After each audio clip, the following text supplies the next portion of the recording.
Hey, Brandon Watson with Interview At here, and this is actually a pretty interesting question that came up in an interview that I had a few weeks ago.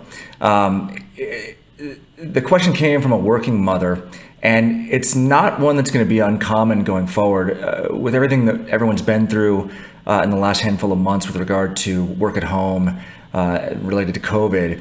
It's really changed the dynamics of working from home, especially when we have kids at home on distance learning plans. If I have three kids who are on three different distance learning plans, and so keeping track of what needed to get done for work with who needed to do what for what school and turned in and what system, it just became a lot and difficult to work in a more synchronous way that we were used to, where you just kind of had this time block where you're at work, you get things done, you finish, and then you go home. Now it's you're at home and your kids are asking questions. They have deadlines they're trying to hit. You know that if they don't turn it in on time, you've got some challenges. Maybe you can handle it. Maybe your partner can handle it. But everything kind of got thrown into a blender as far as time management goes.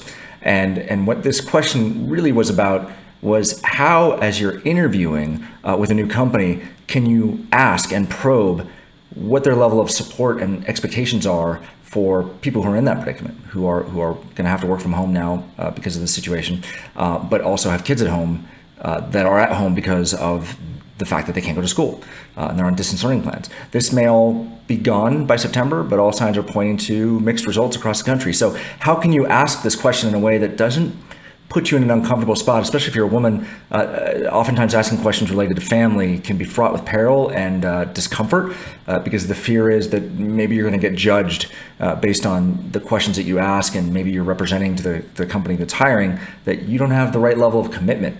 And that really is unfortunate. It's something we need as just a country to move past, especially in this time that we're in. But that's what I really liked about this question, and hear the question that was asked and the discussion that followed.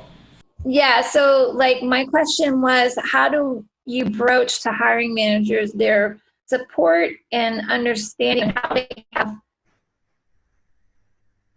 like what they have, how they have supported their subordinates and their team during this difficult time. I asked this question. It's a very sensitive question because I'm on a group of like 15,000 other moms in tech, and honestly, there's quite a number of them that are dropping out, and because of having difficult issues with their employers and the situation and everything. And so I kind of would want to really, on my side, dive into those kinds of questions without getting into the legal issues that relate to family status and hiring bias that can come out of that. Sure. From those kinds of discussions. So I would just be curious from your like feedback on that. So I don't want to presume to know, even though I'm married 20 plus years, together 20 plus years, not married 20 plus years, married 18 plus years. She would get married mad at me for getting that one wrong. But I don't want to presume to know what the challenges are. So could you give me a few examples of the challenges? And the reason I'm asking for that is it will help me think through how to address how to ask questions that get at what you want without necessarily asking the question. Well, the challenges are like the work is going to get done, but it's going to get done on different hours. So like my kid is having distance learning, which is like maybe it takes up 2 or 3 hours in the middle of the workday. I can't do two things at one time. Yep. And so, your idea about you sending me an email and expecting to get a response to that email in 1 hour or 1.5 hours, it entails me working on a spreadsheet and I'm not going to turn around and get it an hour, right? Like, especially if it's in the middle of those particular hours. Yep. And so a lot of moms and some dads are, getting these extra burdens of thinking time and concentration work done in the evening hours and turning on at a different level of pace than what they would have done if they had been in the office. And that's just one of the examples. So the question is, how do you have those discussions without coming off like you're not a committed candidate and you're not a dedicated person, you know? So to restate what I hear you asking is, the nature of work has changed as a result of, by necessity right now, being remote. There's going to be a likely long-term transition to more people wanting to or being required to working remote. And you're trying to understand what support the company has provided in a variety of vectors, right, for their employees. And their flexibility. Yep. And I think, you know, obviously you hit a couple of the kind of key issues, which is, this is going to sound terrible to say out loud. I'm going to go ahead and say it out loud. As a woman asking that question, there is a potential for presumption on the part of a male interviewer to assume the wrong things, for sure, 100%. And so you're sensitive to that, and I get that. And there are other kind of hidden traps in there, which is, as an interviewer, you can't ask marital status, you can't ask, you know, kids, right, everything else, age, and a bunch of other things. So you don't want to box them into a corner by asking a question, and then they can't, you know, they start feeling like, I don't know how to answer this question, right? So I think, and I'm this is a phenomenal question, and now I'm kind of trying to riff real time, and so I'm going to do my best to give an answer. And if it changes based on, I'm going to think about it more overnight, and also talk to my wife, because she's much more EQ than I have, and she used to run HR for a bunch of organizations, so she would have some thoughts. Yeah. I think a great question to ask would be, yeah, especially now, given the proximity to the stuff, right? The pause, as we'll call it. I think one great question, they say, hey, do you have any questions? But like, hey, you know what? Here's a question I have. I don't know about you guys, but wow, it's been fun transitioning to work at home. I would really like to understand, just from, as an organization of this size, right? Kind of frame it and put it back on them. An organization of this size or organization of this type, what are some of the kind of biggest challenges you guys have had in transitioning to this new kind of work environment? Because what that's doing is, you're not asking the explicit question of, how do you deal with people who have kids at home on distance learning? I have 3 kids, 3 schools, 3 different distance learning plans. I get it. Total nightmare as far as trying to manage all the things, right? And you're kind of putting it back on them. Now, the trick there is going to be getting to the answer you want, because it's very easy for them to say, oh, well, you know, bandwidth has been a challenge. Access to Wi-Fi has been a challenge. Right. You know, not everyone's got great webcams. Those don't really answer your questions, but it at least sets it up for your follow-up, which is, you know, that's really interesting. I was talking to a friend of mine the other day, and they said some of the, where they've had challenges is the nature of the timing of work has been something that they've had to deal with. And she said her leaders don't really have a good answer for that. How would you guys deal with that?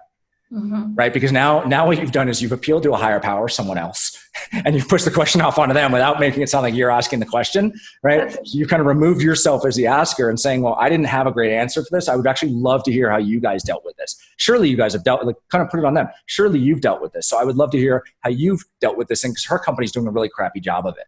Right? Oh, that's a good strategic play. Right. That's awesome. So that way you can blame somebody else for doing a bad job. You didn't have an answer. You'd love to hear their answer, because, gosh, wow, that does create a bad situation for her. She's starting to look around because they're not doing it well. So I really love to hear how you guys do it. Right. And so that's a way for you initially to ask that first question, give them the opportunity to maybe get to the right answers without you having to get more explicit. But in your follow-ups, you can start asking around the edges, which will get you hopefully to the right answer. I think another great question that you could ask, and this, I like to do the skip level game, which is instead of asking the person you're talking to, whether it be a hiring manager or even a peer, right? Never ask them how they deal with something. Ask them how their boss deals with something. Ooh, because in asking how their boss, you're going to get, in theory, a somewhat filtered, but probably unfiltered response.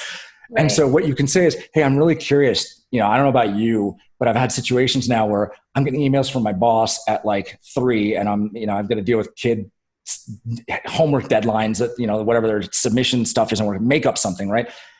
When that happens with your boss, how's that working out?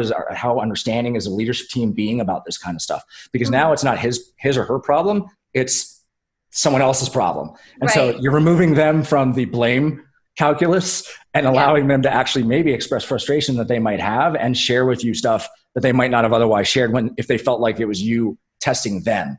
Right. instead of testing the org, right? So I like to play that skip level game a lot, where it's tell me about how your boss handles this, or tell me Yeah. how whatever, right?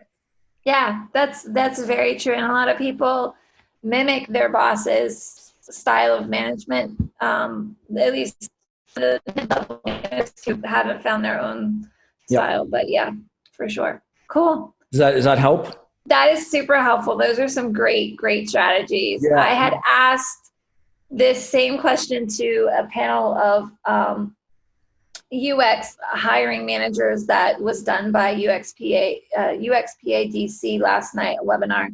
And I got a lot of, connect with other employees on LinkedIn and ask them this, or look up on Glassdoor. And I'm like, are you serious? Like, no, this is not appropriate. That's a whole bunch of fail, right? Because anyone who posts on Glassdoor, if it's negative, it's, it's the complainer. If it's positive, it's the cheerleader, right? So you're really getting the binary polar outcomes. Exactly. You're not getting the kind of candid moments. And LinkedIn, sure. I'm going to let someone who randomly connects to me on LinkedIn ask me a question, who has no investment in my career, ask me a question that could be a career killer for me. Right. Exactly. That's why I was like, this doesn't, So your answer is definitely high game, right on point, and definitely would be a strategy that I use. So thank you. Awesome. Yeah, of course. I mean, look, I would even encourage you to share it back into that group where you're seeing the questions, right?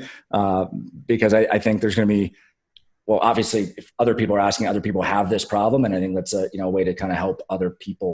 Hopefully you enjoyed that discussion. I know for me as a question, it really it meant a lot to me that we were able to work through that and talk through it, because it really wasn't something I had thought of, because it's such a new situation we all find ourselves in. It's one, certainly as a hiring manager, I've run teams at Microsoft, Amazon, a bunch of companies, and it's, sometimes you forget that there's a humanity to working parents, and things definitely got a lot crazier in the last handful of months with regard to managing multiple time calendars and commitments and who's got to turn what in.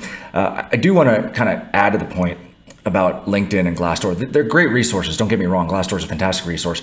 But more often than not, what you see people posting on Glassdoor is either the new person to the company and they're cheerleading and they're happy, or maybe someone who's fully invested, or sometimes it's someone on the way out. And so it can be very negative, and you end up with a very polar binary set of discussions on that site. So that's just one thing to think about. And on LinkedIn, look, unless you know the person that you're talking to who works at the company, it's really hard to put one of these types of questions out there.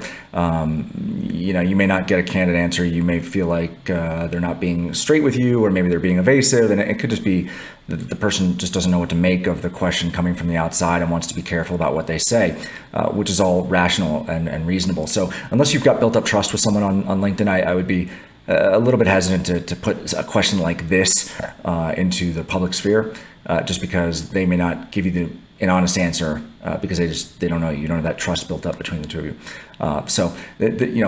Certainly putting it to the interviewer in a way that is makes them feel less defensive is a pretty constructive way of doing this. Asking them how their expectations of changed coming from their boss will give you a good lens on that, and just ask them how they're handling it by deflecting to someone else asking you the question. You hadn't really thought of it, but you're curious. Here with Interview At, what we're trying to do is make sure we cover not just the interview questions to help you interview better, but also the questions that you want to ask the companies and figure out if that's the right place for you to work. And so there's the interview of the interviewer interviewing the candidate, but then there's the candidate interviewing the company. And some of these questions can feel difficult to ask, but you want to ask them, and you need to ask them to be able to develop a mental framework in your mind as to whether or not this is the right place for you. So we'll keep adding more of these, but this was one that really stuck out in my mind over the last couple of weeks that I thought was really important to share.